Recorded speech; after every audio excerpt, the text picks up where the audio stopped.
titah sirahmu.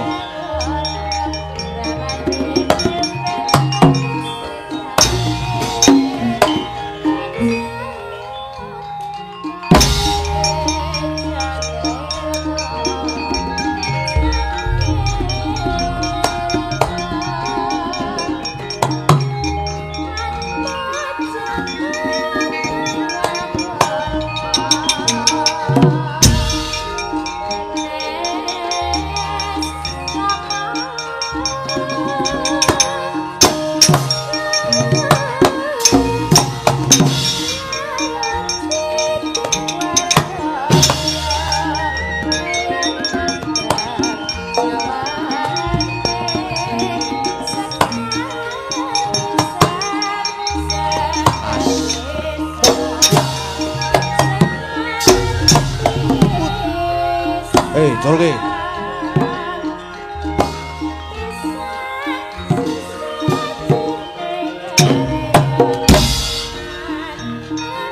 Ayo, adu godo. Ayo.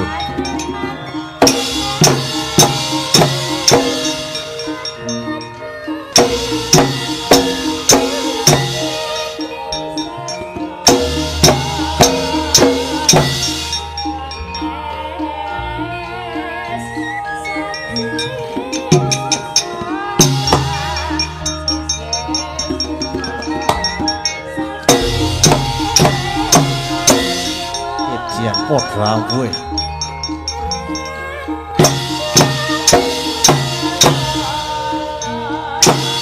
Waduh.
Kurawa bubar maut mungsu Anoman. Ayo aku ya golek mungsu sing imbang. Kowe buta Jajalraka ya? Ya aku Ditya Jajalraka. Kowe sapa? Aku Raden Dursasana. Ayo mungsu karo aku ana sirah buta tanggo gatheng. Maju tak rimah-rimah untal malang kowe.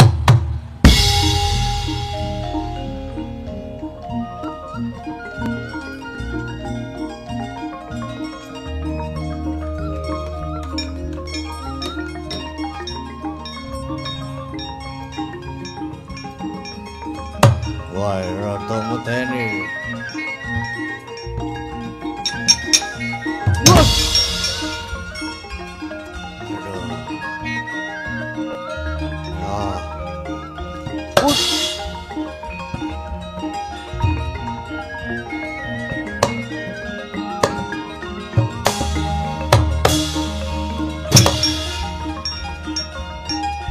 Hahaha.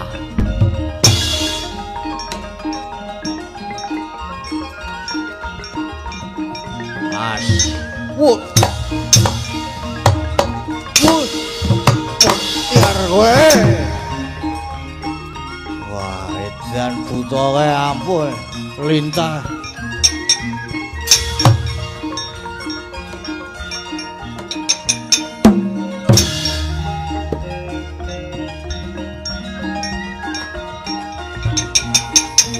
Wah.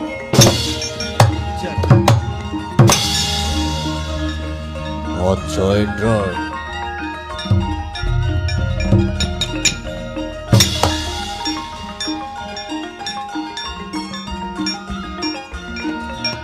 Waduh Teni. Oh. Terpus. Wah, rumpul modar ini. Wah.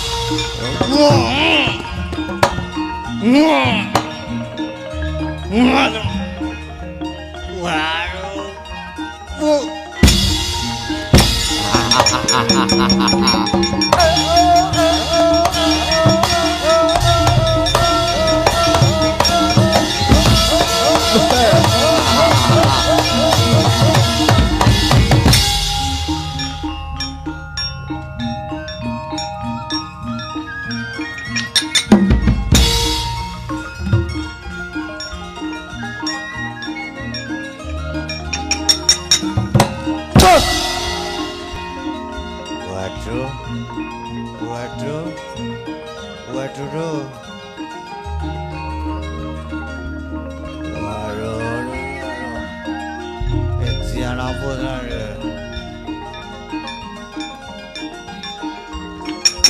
What?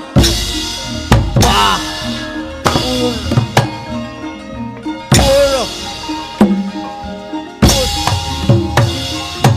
Wah.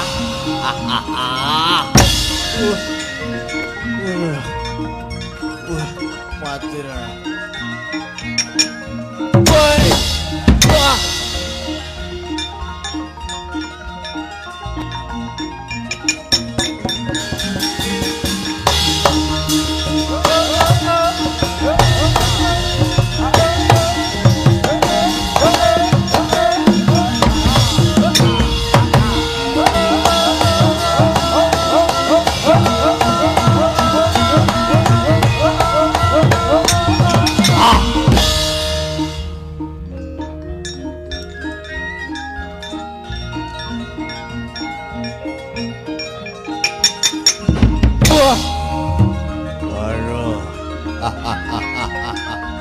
Ya, padha kowe.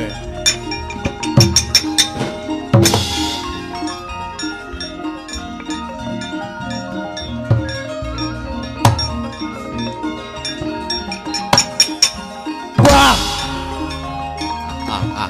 Jalur arupe. Oh ya, mutar kowe. Mati mutar. Waduh.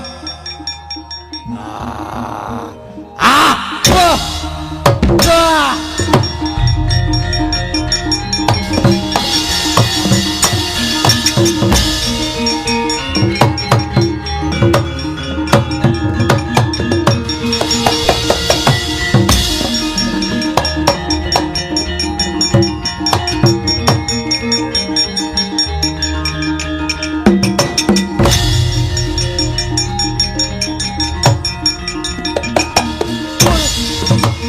Yan.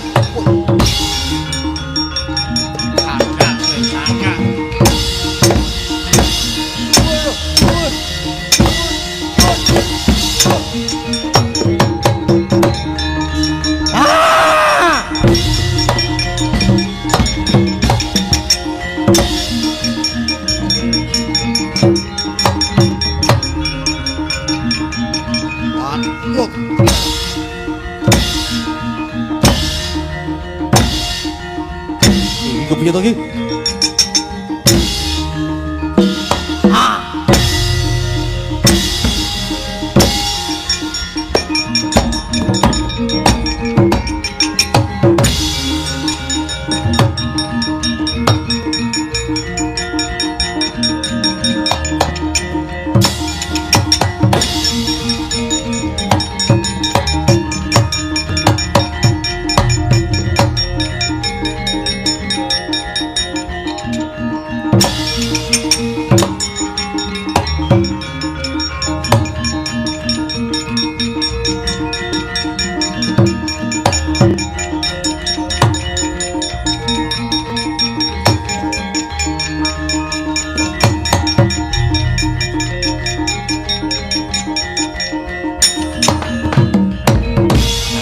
Pripun niki nggih? Jebul siswa-siswane Begawan Kesa Sidi Nadyan wujude kewan-kewaning boten saged disangga enteng. Kurawa sampun bubar mawut. Prayoginipun pripun niki, Nger? Paman. Salebeting sami Bandayuda niki wau kula miling-miling nyaketi pertapakane Begawan Kiswa Sidi. Lan cetha yen niki pepakem Makutha Rama mboten badhe dipun wedharaken. Lah nggih. Cetha mboten diparingki lajeng kersanipun kula ajeng nyolong laku golek lenane Begawan Kiswa Sidi. Badhe kula lepasi senjata Kunta paman. Oh nggih prayogi sanget mriku nggih mang lepaske senjata Kunta.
Bathara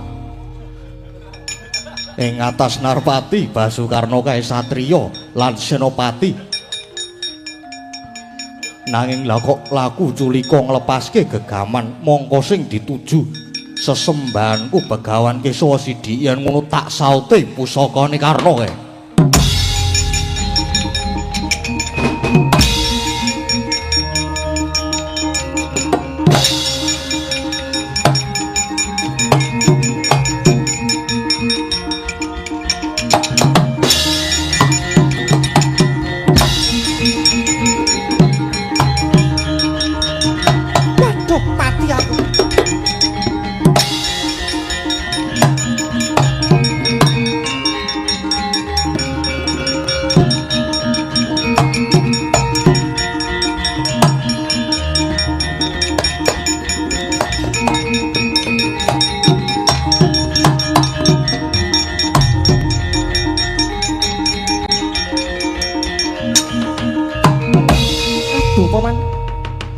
Kula senjata Kunta malah disaut Anoman pindha dipun lolosi otot bebayu kula. Mongko menika pusaka ampuh paringanipun dewa paman. Aduh, Nger. Lajeng kados pundi menapa mundur mawon paman? Kula mang dawuh mundur. Kula ten mriki mawon taunana windanana kula dereng ajeng wangsul. Yen dereng wangsul pusaka kula senjata Kunta.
genti kang cinarita sarenging lampah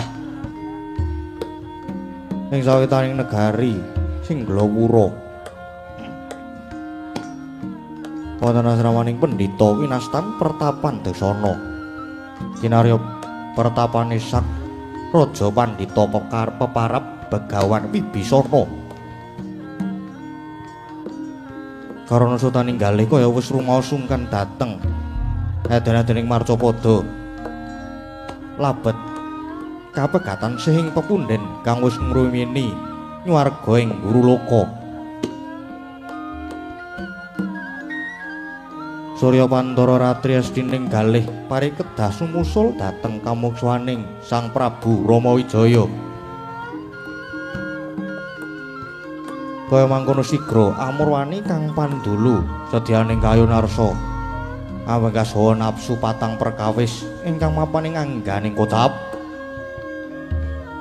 dados sekala ana cahya mijil saking jagating Dyan Wibisana nanging ilanging cahya dadi wujud sipat titahing Bathara kaget kadura wekasan Sang Begawan Wibisana dadi jugar semedine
Toto kadwisaya Indraksasara Maruta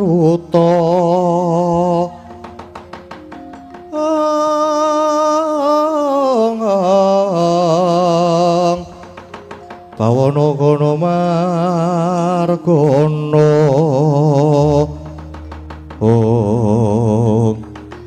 gawe jugar nggonku patrap semedi temah dadi gragapan rasaku iki kok ana sipating titahing Bathara kang mijil saka anggaku ana cahya patang perkara sapa kowe kula pun angkara kula menika yekti kadang paduka nunggil sajuka dhateng angga paduka mangku cahya abang pramila paduka gampil ndawaken deduka tuwin gampil kebranang menika awit saking pakarti kula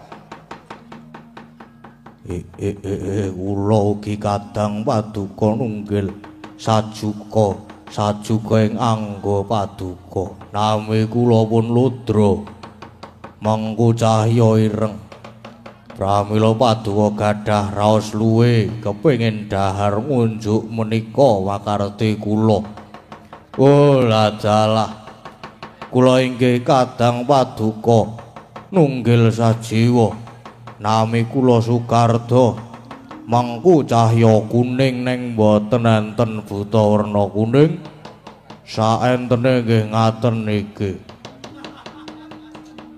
pramila paduka gadah pepinginan ngadi sarira ngadi busana remen ulah asmara menika saking makarti kula nadyan kula ugi kadang paduka mengku cahya seta nami kula pun Nuraga pramila paduka gadah musik tumindak suci remen olah manembah jati. Oh, dadi kowe kabeh kadangku catur warna.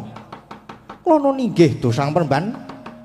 Wit brol mijil wonten ing Madyapada kula kadang menika sampun nunggil sajiwa kalian angga paduka. Nanging kenging menapa wekdal mangke paduka bengkas. Kenging menapa paduka tega dhateng kula. Kadangku catur warna. Ora teges aku tega marang kowe kabeh. Nanging pancen kalenggan iki kowe kabeh kudu oncat saka anggap. Krana aku bakal nggayuh sampurnaning urip. Mula nganti padha ngrendheting sedyaku kudu tak bengkas. Aduh, yen mekaten kula sedaya nyuwun dipun sampurnaken babar pisan peremban. Wila dalah. Yen aku kudu nyampurnake kowe kabeh, aku ora iso. Nanging ana dalan kang prayoga kanggo kowe kabeh. Mlaku wong ngerengetan bener. Mengko yen ketemu satriya bagus ngaku satriya Madukara kekasih Raden Arjuna ya Raden Janaka. Kowe kabeh padha njaluka sampurna. Lan tak lilani supaya manitis marang satriya iku. Oh inggih, matur sembah nuwun sanget.